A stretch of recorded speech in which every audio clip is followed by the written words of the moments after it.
왜 하나님은 솔로몬에게 성전을 짓도록 허락하셨을까? 물론 우리가 지난주에 말씀을 생각한 대로 다윗은 피를 너무 많이 흘렸기 때문에 성전을 짓고 싶었지만 샬롬을 아는 사람, 평안을 아는 사람, 하나님 안에 기쁨과 즐거움이 무엇인지를 느낄 수 있는 사람, 그 샬롬, 솔로몬을 통해서 하나님의 성전을 짓게 하셨다. 그렇게 말씀을 드렸는데 오늘 말씀을 보면 좀 더 본질적으로 들어가서 왜 하나님은 그동안에 이스라엘 백성들과 동행하시고 이동하는 성막을 만들게 하시고 지금까지 그런 방식으로 오셨던 하나님께서 왜 이제는 고정되고 한 장소에 하나님의 성전을 짓게 하셨을까? 여기엔 좀 더 깊은 뜻이 있습니다. 하나님은 그동안에 이스라엘 백성들과 같이 하시는 하나님입니다. 다시 말하면 찾아가시는 하나님이에요. 하나님이 우리 아픔 가운데, 고통 가운데 찾아오셔서 위로하시고 새 힘을 주시는 하나님이었습니다. 그런데 하나님이 이제 솔로몬에게 성전을 짓게 하시는 이유는 찾아오게 하는 장소를 만드시겠다는 거예요. 예를 들면 병원을 짓기 전에는 의사 선생님이 왕진을 갑니다. 그러나 병원을 짓고 나면 누구든지 올 수 있는 장소가 병원입니다. 마찬가지로 하나님이 그동안에는 조금은 소극적이고 제한적으로 이스라엘 백성들에게 찾아가시고 그들과 함께 하시고 동고동락하셨다면 이제 솔로몬을 통해서 지어지는 이 성전은 우리 코로나 감사 아닌 교회는 누구든지 예수 앞에 나오면 모든 죄 사하고 주의 품에 안기어 편히 쉬리라. 누구에게나 개방된 성전을 허락해 주시겠다는 거예요. 그게 바로 성전의 축복입니다. 그렇다면 조금 더 깊이 들어가서 솔로몬이 세운 이 성전의 기능은 뭘까? 교회를 세우시기만 하는 게 아니라 그 교회가 할 역할이 있습니다. 그 역할이 뭐냐? 그 역할이 오늘 1절 말씀 속에 다 들어있습니다. 그래서 1절을 다시 보면 1절을 보십시오. 솔로몬이 예루살렘 모리아산에 여호와의 전 건축하기를 시작하니 그곳은 전에 여호와께서 그의 아버지 다윗에게 나타나신 곳이요 여부수 사람 오르난의 타작마당에 다윗이 정한 곳이라. 여기 보면 성전이 두 가지 특징이 있습니다. 첫째는 모리아산에 세워졌다는 것. 두 번째는 전에 다윗이 경험했던 오르난의 타작마당 위에 세워졌다는 두 가지입니다. 이 두 가지 속에 교회가 존재하는 내용이 있습니다. 왜 교회가 있어야 하는지 그 기능을 이 두 가지를 통해서 말합니다. 누구든지 올 수 있는 이 코로나 감사님 교회는 어떤 두 가지 기능을 감당해야 되는 걸까요? 그 첫째는 예루살렘 모리아산에 여호와의 전 건축하기를 시작했다라는 말입니다. 여러분 모리아산 하면 생각나는 사람이 누굽니까? 아브라함과 이삭. 아브라함이 모리아산에 이삭을 제물로 드리기 위해서 하나님 앞에 그 제사를 드리기 위해서 가죠. 그러니까 아브라함이 자기 아들을 하나님 앞에 드리려 했던 그 모리아산이 후에는 오르난의 타작마당이 됐고 그곳이 하나님의 성전이 되었다는 말인데, 그러면 이 모리아산이 우리에게 던져주는 교회로서의 펑션이 뭐냐는 거예요. 아브라함이 그 모리아산에서 하나님 앞에 자기 자식을 드리려고 할 때 아브라함 입장에서 보면 가장 힘들고 가장 고통스러운 순간이에요. 왜냐하면 내 아들을 죽여야 되기 때문에. 번제라는 건 죽여서 태워서 드리는 겁니다. 그런데 아브라함의 가슴을 더 찢는 한 가지 말은 뭐냐면 그 아들이 묻는 거예요. 모리아산에 둘이서 올라가는데 아버지 번제할 불과 나무는 있는데 그 제사할 양은 어디 있습니까? 이런 얘기 들을 때는 부모는 가슴이 찢어집니다. 그때 아브라함이 뭐라고 대답을 하냐면 하나님께서 친히 자신을 위하여 준비하실 것이다. 자기를 위해 친히 준비할 것이다. 그 말이 여호와 이레라는 말입니다. 여기는 참 깊은 뜻이 있어요. 참 깊은 뜻. 아브라함은 실수를 여러 번 했습니다. 자기 아내를 누이라고 표현을 2번이나 했죠. 애굽 땅에 가서도 누이라고 그러고, 또 그랄 왕 앞에서도 누이라고 그러고. 그런데 하나님이 그런 거짓말을 했던 아브라함을 오히려 지키셔서 그들의 겁먹게 해서 그들이 나올 때 오히려 양과 소를 줘서 그 바람에 아브라함이 부자가 돼요. 참 이해할 수 없는 하나님입니다. 그런가 하면 약속하신 아들 이삭을 기다리지 못해서 아브라함이 생각을 한 겁니다. 내가 하나님을 좀 도와드려야 되겠다. 하나님이 요즘 바쁘셔가지고 나까지 신경 쓸 시간이 없으신가 보다. 그래서 자기가 작전을 짜서 만들어낸 게 이스마엘입니다. 여종 하갈을 통해서. 그러나 결국은 어떻게 돼요? 25년이 지나서 이삭을 하나님이 진짜로 사라를 통해서 주십니다.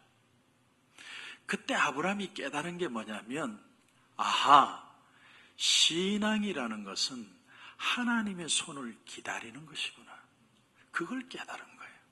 신앙이 뭐냐? 신앙은 하나님의 손이 나타날 때까지 기다리는 게 신앙이에요. 그래서 아들 이삭이 번제할 제물은 어디 있습니까? 그렇게 질문을 할 때 사실 자기도 모르죠. 어떻게 압니까? 하나님 가르쳐 준 것도 아닌데. 그러나 하나님은 결국은 좋은 것을 주시더라. 결국은 좋은 것을 주실 거야. 이 믿음을 고백한 것이 하나님이 친히 자신을 위해 준비하실 것이다. 이것은 하나님을 알기 때문에 고백할 수 있는 겁니다. 만약 하나님을 알지 못하면 이것을 후회하고 원망하고 좌절하고 분노하고 하나님을 떠날 수도 있습니다. 왜냐하면 영문을 모르니까. 그러나 아브라함은 하나님을 경험하면서 비록 내가 이해는 못하지만 하나님은 지금까지 나에게 선하셨고 하나님은 선한 분이고 반드시 선한 일을 행하시더라. 그걸 깨달았기 때문에 어떻게 이루어질지는 모르지만 결국은 잘 될 것이다. 그래서 아브라함이 고백하는 겁니다. 하나님이 친히 준비하실 것이다. 여호와 이레. 그런데 정말로요, 하나님이 준비도 하셨고 하나님이 그때 축복의 말씀도 주십니다. 히브리서 6장 13절에 보면 하나님이 아브라함에게 이르시되 내가 반드시 너에게 복주고 복주며 너를 번성하게 하고 번성하게 하리라. 그 축복을 주신 산이 바로 모리아산입니다. 사랑하는 성도 여러분, 하나님은 약속에 신실하신 하나님이십니다. 하나님이 아브라함에게 주신 말씀이 사실은 처음부터 주신 말씀이에요. 하나님이 갈대아 우르 땅에 아브라함이 있을 때 그에게 나타나서 하신 말씀이 너는 너의 본토 친척 아비 집을 떠나 내가 너에게 지시할 땅으로 가라. 내가 너로 큰 민족을 이루고 창대케 하고 가는 곳마다 복의 근원이 되게 하리라. 근데 10년이 지나도 가나안 땅에는 왔는데 하나님이 아무 말씀이 없었어요. 아브라함이 신앙이 흔들립니다. 근데 하나님이 또 나타나셨어요. 놀라지 말고 두려워하지 말아라. 나는 너의 큰 방패요 상급이니라. 그리고는 아브라함을 데리고 마당으로 나오셔서 하늘을 보여주십니다. 하늘을 봐라. 저 하늘에 수많은 별처럼 네 자손이 많게 만들어줄 것이다. 아브라함이 100세가 될 무렵 하나님이 또 나타나셨습니다. 그리고 격려하고 위로하시기를 두려워 말라. 놀라지 말아라.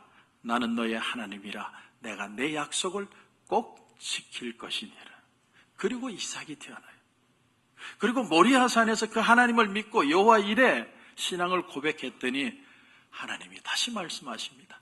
내가 네 마음을 알겠다. 네 씨가, 네 자손이 바다의 모래알같이 많게 될 것이다. 여러분, 애굽에 이스라엘 아브라함의 손자 야곱이 갈 때 그 가족이 70명으로 했습니다. 그런데 애굽을 나올 때 남자 장정만 60만 명이라고 표현합니다. 하나님이 정말 말씀대로 축복해 주셨습니다. 더 번창시켜 주셨습니다.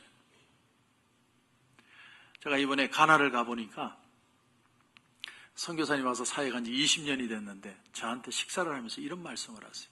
목사님, 20년 전에 올 때도 이 가나 인구가 2천만이었는데 지금도 2천만입니다. 뭘 말하는 걸까요? 애들은 너무너무 많이 나는데 그만큼 사람들이 많이 죽는다는 얘기죠. 여러분, 번창하는 게 축복인 줄 믿습니다. 자녀들이 번창하고 거기에 플러스 여러분들이 건강하고 오래 사는 것이 하나님의 축복인 줄 믿습니다. 지난주에는 보고를 받았는데 지난주에 무슨 여행을 많이 가셨는지 다른 부서는 전부 적게 출석을 했는데 유초동부만 오바했어요. 지난주에 제적보다 더 많이 왔어요. 그래서 교육부장님이 저희 집사람에게 그러더래요. 우리 교회는 비전이 있습니다. 젊은 사람들이 불기 시작했어요. 얼마나 부정적인 것 속에 긍정을 본다는 게 얼마나 감사해요. 정말로 우리가 자녀들이 축복을 받고 또 어르신들이 건강한 것이 하나님의 축복인 줄 믿습니다. 그런데 아브라함에게 약속하신 그 자녀의 번성의 축복, 근데 그 먼 훗날 그 자녀에게서 누가 탄생하십니까? 예수 그리스도가 이 땅에 오시는 거예요. 그러므로 이 아브라함에게 약속한 바다의 모래알과도 많은 그 자녀의 축복은 다른 축복이 아니라 예수 그리스도를 통해서 예수 그리스도를 믿는 자마다 누구든지 하나님의 자녀가 될 수 있는 축복을 주시는 것이 하나님의 약속하신 진짜 축복이라는 사실입니다. 하영조 목사님의 설교 강해집을 보면, 창세기 강해집을 보면 이런 얘기가 나옵니다. 하 목사님 살아계실 때 오사카를 가셨어요. 오사카에서 집회를 인도하시는데 하영조 목사님은 꼭 한 가지 특징이 어디 집회를 가시면 그날 아침에 일어나서 그 도시를 돈답니다. 돌면서 기도한대요. 새벽에. 근데 그날도 일어나서 새벽에 기도하려고 도는데 길 건너편에 어떤 사람이 중얼중얼 하면서 가면서 대문만 있으면 가히 손을 들고 막 기도 같은 걸 하더래요. 그래 이상하다 싶어서 째려봤더니 자기 교회에서 파송한 선교사님이더랍니다. 그래서 불러가지고 뭐하냐 질문을 했더니 그 선교사님이 하는 말이, 그날 아침에 하나님의 말씀을 묵상하는데 시편 24편을 묵상했답니다. 문들아 너희 머리를 들지어다. 영원한 문들아 들릴지어다. 영광의 왕이 들어가시리로다. 영광의 왕이 누구시냐? 강하고 능한 여호와시요 전쟁에 능한 여호와시로다. 문들아 너희 머리를 들지어다. 영원한 문들아 들릴지어다. 영광의 왕이 들어가시리로다. 영광의 왕이 누구시냐? 만군의 여호와께서 곧 영광의 왕이시로다. 이 말씀을 읽다가 가슴이 뜨거워서 견딜 수가 없어서 뛰쳐나가서 대문만 보면 가가지고 새벽에 기도를 했다는 거예요. 하나님, 이 문이 열리고 하나님의 음성을 듣고 복음이 이 집에 들어가는 역사가 일어나게 하여 주시옵소서. 오늘 우리에게도 이 축복을 허락해 주신 줄 믿습니다. 우리가 말씀만 들으면 되는 게 아니라 우리도 축복을 세상에 선포해야 돼요. 하나님이 이 축복을 주시길 원한다는 거예요. 그게 교회의 첫 번째 펑션이에요. 시편 84편 6절에 보면 그들이 눈물 골짜기로 지나갈 때에 그곳에 많은 샘이 있을 것이며 이른 비가 복을 채워 주나이다. 이런 말씀이 나옵니다. 눈물 골짜기라는 말을 원문에 보면 베아메크 하바카 이런 단어로 되어 있어요. 그 뜻이 뭐냐면 바카의 골짜기라는 뜻이에요. 얼마나 광야의 골짜기가 메말랐는지 눈물이 날 정도로 힘들다는 거예요. 그런 골짜기를 지나갈 때마다 하나님이 옹달샘이 퐁퐁퐁퐁 솟아나게 하시고 하늘로부터 단비를 내려주시겠다는 거예요. 이게 하나님의 축복이에요. 성경이 말하는 이른 비는 가을에 내리는 비입니다. 이 팔레스타인은 지역이 거꾸로 해요. 이른 비가 가을에 옵니다. 우리가 이번 주에 단비가 시원하게 왔죠. 비가 오면 박토가 카스테라처럼 옥토로 바뀝니다. 하나님, 우리의 마음이 박할 때, 힘들고 어려울 때, 답답할 때 하나님은 단비와 같은 은혜를 우리에게 부어주셔서 내가 너와 함께하고 너를 도와주고 너를 기뻐하고 은혜 주기를 원하노라. 그 축복을 우리에게 허락해 주신다는 사실. 그래서 NIV 성경을 보면 이 표현을 The autumn rains always cover it with fools. 가을비조차도 그것을 연못이 되게 하시리라. 가을비, 단비 조금 내린 건데 그게 연못처럼 큰 은혜가 되도록 만들어 주신다. 이게 우리 신앙의 비밀입니다. 박하골짜기에서 그저 겨우 떨어지는 은혜 같은데 그 은혜가 우리의 마음에 풍성하게 차고도 넘치는 생수가 되도록 만들어 주신다는 거예요. 때로는 하나님이 우리를 박하골짜기 같은 데로 밀어넣습니다. 하늘에서 독수리가 새끼를 훈련시킬 때 떨어뜨리면 죽는다고 떨어지는데 또 올려서 나는 법을 가르치는 것처럼 우리가 가는 인생길이 쉽지 않아요. 고통이 있고 어려움이 있고 때로는 감당하기 어렵고, 그런데도 그 가는 순간을 가게 만드시는 힘이 뭐냐면 순간순간마다 하나님이 은혜를 주셔서 그 은혜가 옹달샘이 되게 하시고 그 은혜가 이른비가 되게 하시고 그 은혜가 연못이 되게 하셔서 우리의 삶이 살아나도록 만들어 주신다. 이게 바로 성전의 축복인 줄 믿습니다. 또 하나는 뭐냐면, 또 하나는 오늘 1절을 다시 보시면, 그곳은 전에 여호와께서 그의 아버지 다윗에게 나타나신 곳이요 여부수 사람 오르난의 타작마당에 다윗이 정한 곳이라. 전에 그의 아버지 다윗에게 나타났다.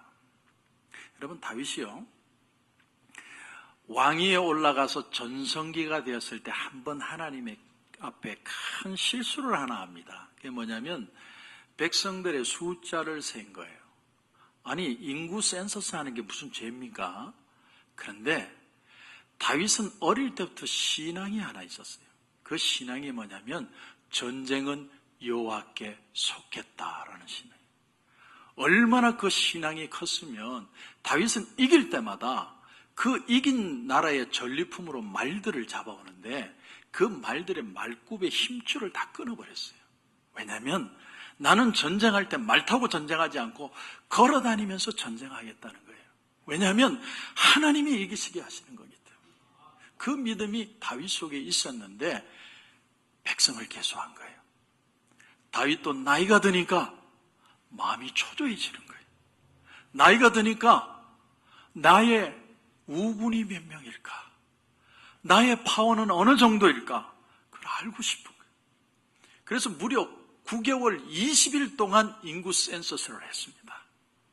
그 숫자가 중요한 게 아니라 사무엘하 24장 10절에 보면 다윗이 백성을 조사한 후에 그의 마음에 자책하고 다윗이 여호와께 아뢰되 내가 이 일을 행함으로 큰 죄를 범하였나이다.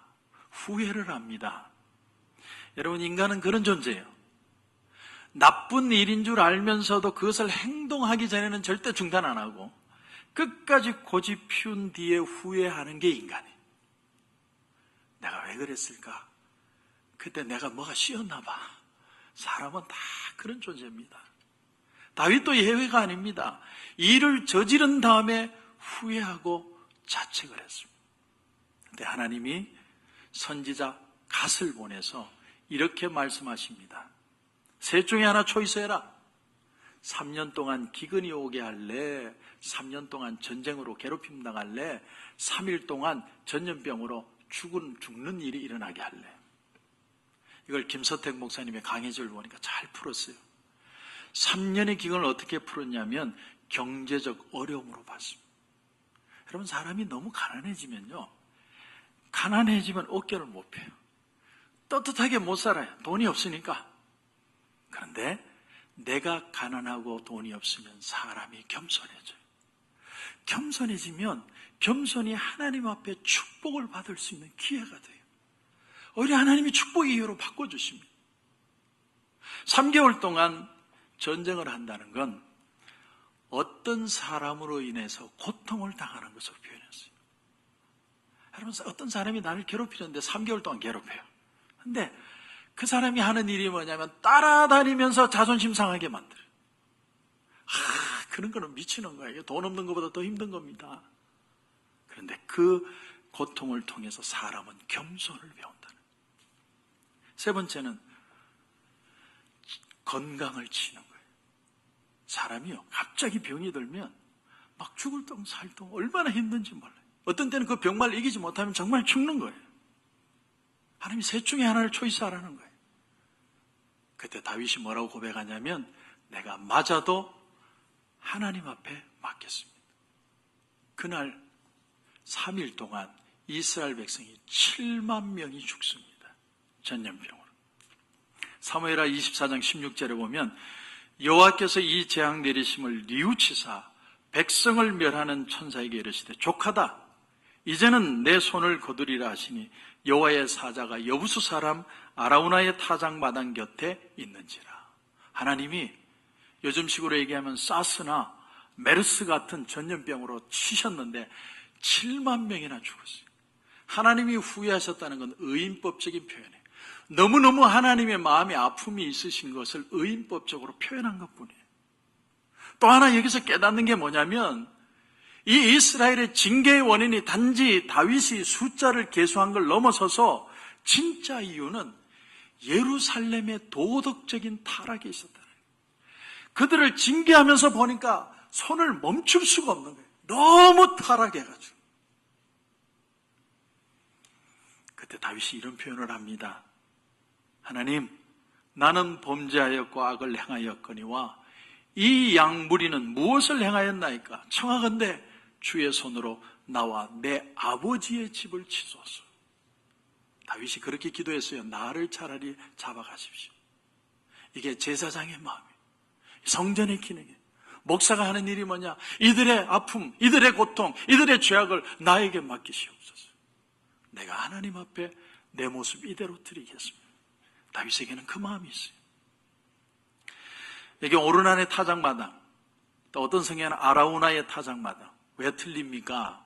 틀린 게 아니라, 여러분 이제 성경 탐구를 하면 배우시겠지만 구약의 모든 글은 자음으로만 적혔어요. 글이라는 건 자음과 몸이 합해야 글이 되는데, 유대인들은 자음만 보고 그냥 느낌으로 몸을 붙여서 읽어요. 우리는 안 돼요. 그래서 어떤 곳에는 아라우나로 발음을 하고 어디에서는 오르난으로 발음을 하는 겁니다. 왜냐하면 자음만 있기 때문에. 그런데 다윗이 그 오르난에게 어떻게 하느냐면 상당한 값을 치르고 엄청난 돈을 주고 타작마당을 사서 거기서 번제와 화목제를 하나님 앞에 드렸더니 하늘로부터 불이 내립니다. 그때 다윗이 이런 고백을 합니다. 이는 여호와 하나님의 성전이요 이는 이스라엘의 번제단이라. 결국 죽음을 칼을 들고 서 있는 그 천사가 피의 제사를 통해서 떠나갑니다. 명령으로도 안 떠나고 사정해도 안 떠나는데 하나님 앞에 피의 제사를 드리니까 그때서야 재앙이 멈추더라. 여러분, 재앙을 멈추는 건 피의 제사밖에 없습니다.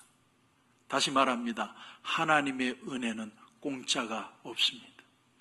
하나님의 제사는 반드시 대가를 치러야 합니다.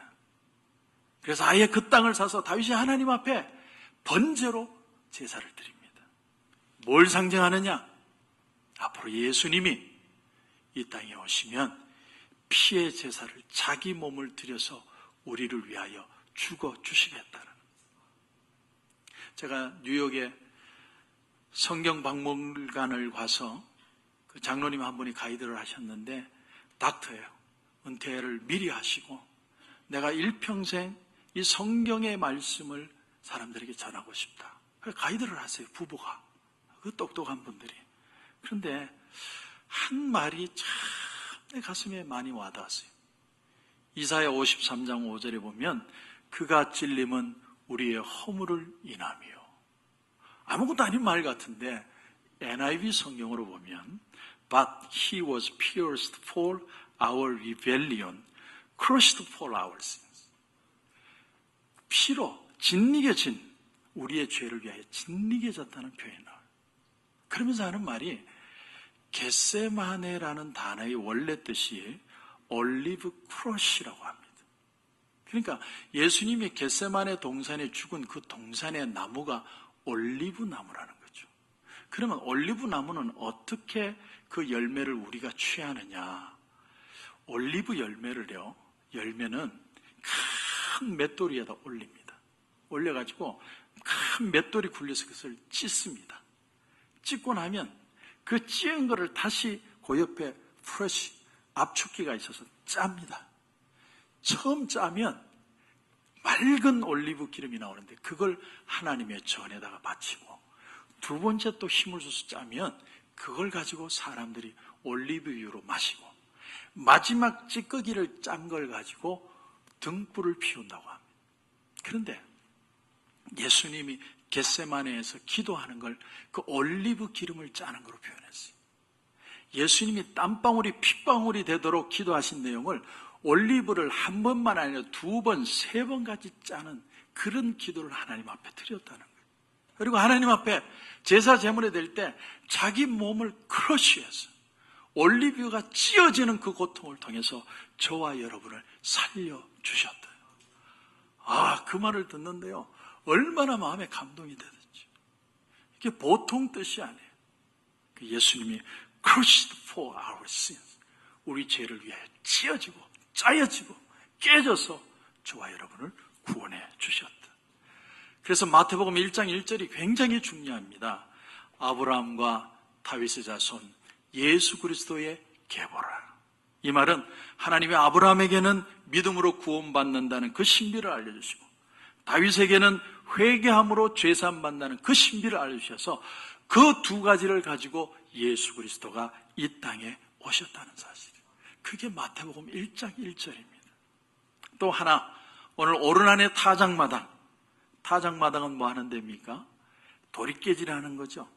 여러분, 그 옛날에 농사하고 나면 막 칩니다. 치면은 그 쭉정이는 다 날아가 버리고 알곡만 남잖아요. 그게 타작마당이에요. 예수님이 우리를 위해서 자기 몸을 찧어서 죽어주셨지만 다시 오실 때는 심판주로 오신다는 거예요. 알곡과 죽정이로 다 나누게 될 것이다. 마태복음 13장 30절에 보면 둘 다 추수 때까지 함께 자라게 두라. 추수 때에 내가 추수꾼들에게 말하기를 가라지는 먼저 거두어 불사르게 단으로 묶고 곡식은 모아 내 곡간에 넣어라 하리라. 주님은 심판주로 오신다. 그래서 세례 요한이 뭐라고 얘기합니까? 너희가 회개에 합당한 열매를 맺어야 한다. 회개에 합당한 열매가 뭡니까?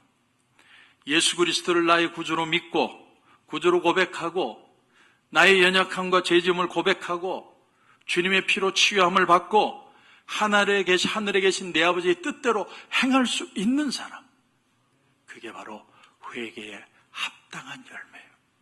다윗은 그런 사람이었어요. 밧세바를 취했다는 건 세 가지 죄를 지었다는 거예요. 살인죄, 간음죄, 남의 아내를 도적질한 죄. 하나님 앞에 깊이 회개했습니다. 그 다음에 다윗은 회개에 합당한 열매로 하나님의 은혜를 만홀히 여기고 배은망덕한 죄, 그래서 숫자를 계수한 걸 깊이 회개했습니다. 다윗이 회개에 합당한 열매를 맺고 나니까 성경이 뭐라고 얘기하느냐면 이새의 아들 다윗은 내 마음에 합한 자라. 그러므로 성도 여러분, 도전합니다. 우리가 모일 때 하나님은 우리 가운데 은혜로 함께 하십니다. 그러나 하나님의 은혜가 임한다고 해서 하나님을 가볍게 생각하면 안 돼요. 예배를 가볍게 여겨서 예배 시간에 핸드폰을 가지고 장난을 친다든지 옆 사람하고 얘기한다든지 어쩔 수 없어서 예배를 드리는 게 아니에요. 우리의 영혼 깊은 곳에서 어미로우신 하나님을 체험하고 그분의 능력을 덧입는 것이 바로 예배인 줄 믿습니다. 솔로몬은 7년 6개월 걸려서 성전을 지었습니다. 나중에 그 성전이 헐어지고 나중에 신약시대에 오면 46년이 걸려서 헤롯 성전을 짓습니다. 근데 예수님은 단 3일 만에 지으셨어요. 십자가에 돌아가심으로 우리를 영원한 하나님의 성소, 지성소 안으로 데리고 오셨습니다. 성소 휘장이 위에서 아래로 찢어지면서 누구든지 담대히 하나님 앞에 나올 수 있는 길을 예수님께서 열어주셨습니다. 지금 우리는 눈에 보이지 않는 성전을 짓고 있는 겁니다. 우리가 교만하면 교만할수록 우리나라든 미국이든 더 어렵게 될 거예요. 그리고 하나님을 두려워하지 않고 죄를 지으면 하나님의 재앙이 임합니다. 그러나 하나님의 말씀을 붙들고 회개하면 재앙이 축복으로 바뀌게 됩니다. 이게 교회의 두 가지 기능이에요. 축복과 회개. 하나님의 이런 놀라운 은혜가 우리의 마음에 도전이 될 수 있기를 주님의 이름으로 축원합니다.